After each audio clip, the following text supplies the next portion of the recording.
If your life were a book and you were the author, how would you want your story to go? That's the question that changed my life forever. Growing up in the hot Las Vegas desert, all I wanted was to be free. I would daydream about traveling the world, living in a place where it snowed, and I would picture all of the stories that I would go on to tell. At the age of 19, the day after I graduated high school, I moved to a place where it snowed, and I became a massage therapist. With this job, all I needed were my hands and my massage table by my side, and I could go anywhere. For the first time in my life, I felt free, independent, and completely in control of my life. That is, until my life took a detour.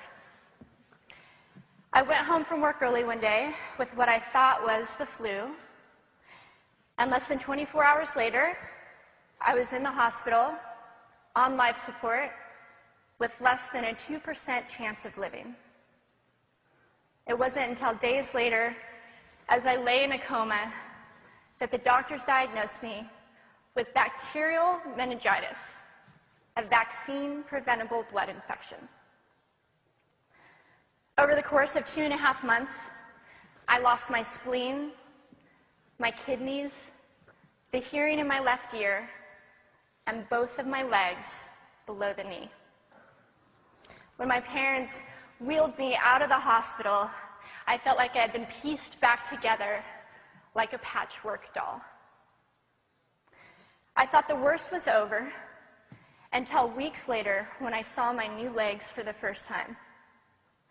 The calves were bulky blocks of metal with pipes bolted together for the ankles, and a yellow rubber foot with the raised rubber line from the toe to the ankle to look like a vein. I didn't know what to expect, but I wasn't expecting that. With my mom by my side and tears streaming down our faces, I strapped on these chunky legs and I stood up. They were so painful and so confining that all I could think was, how am I ever going to travel the world in these things? How was I ever going to live the life full of adventure and stories as I always wanted? And how was I going to snowboard again? That day, I went home, I crawled into bed, and this is what my life looked like for the next few months. Me passed out, escaping from reality, with my legs resting by my side. I was absolutely, physically, and emotionally broken.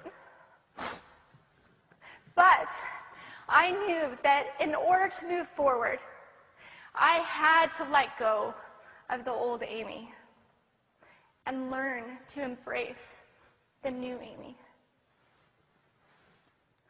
And that is when it dawned on me that I didn't have to be 5'5" anymore. I could be as tall as I wanted.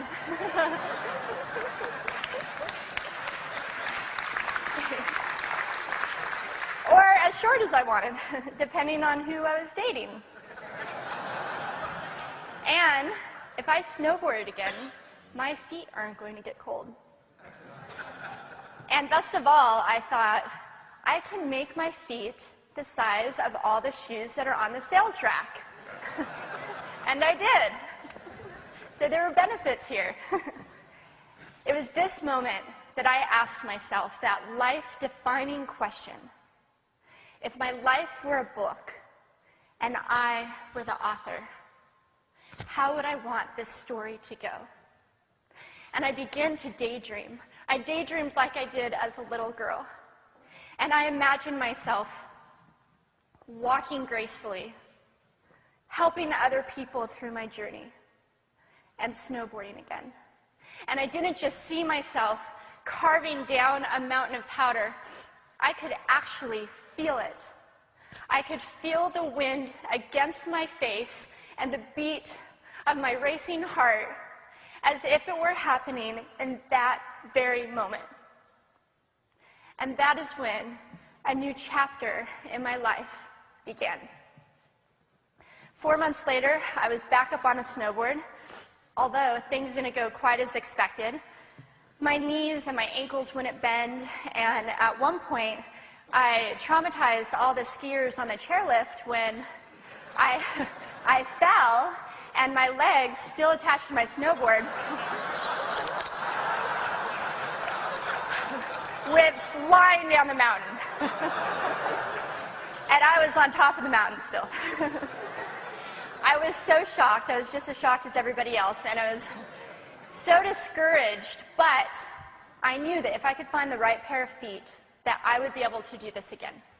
And this is when I learned that our borders and our obstacles can only do two things. One, stop us in our tracks, or two, force us to get creative. I did a year of research, still couldn't figure out what kind of legs to use, couldn't find any resources that could help me. So I decided to make a pair myself. My leg maker and I put random parts together, and we made a pair of feet that I could snowboard in.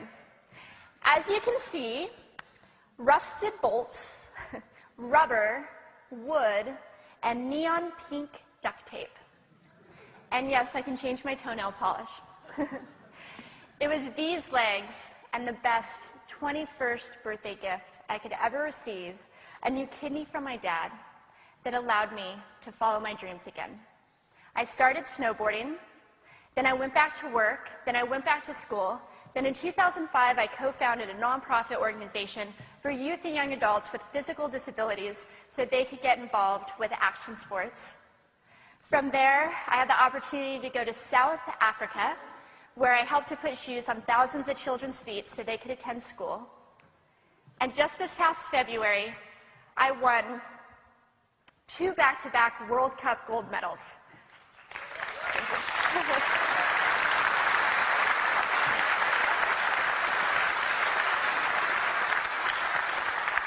Which made me the highest-ranked adaptive female snowboarder in the world.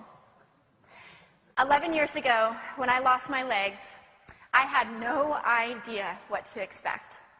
But if you asked me today if I would ever want to change my situation, I would have to say no. Because my legs haven't disabled me. If anything, they've enabled me. They've forced me to rely on my imagination and to believe in the possibilities. And that's why I believe that our imaginations can be used as tools for breaking through borders. Because in our minds, we can do anything, and we can be anything. It's believing in those dreams and facing our fears head on that allows us to live our lives beyond our limits. And although today is about innovation without borders, I have to say that in my life, innovation has only been possible because of my borders. I've learned that borders are where the actual ends, but also where the imagination and the story begins. So the thought that I would like to challenge you with today is that maybe instead of looking at our challenges and our limitations as something negative or bad, we can begin to look at them as blessings. Magnificent gifts that can be used to ignite our imaginations and help us go further than we ever knew we could go. It's not about breaking down borders. It's about pushing off of them and seeing what amazing places they might bring us.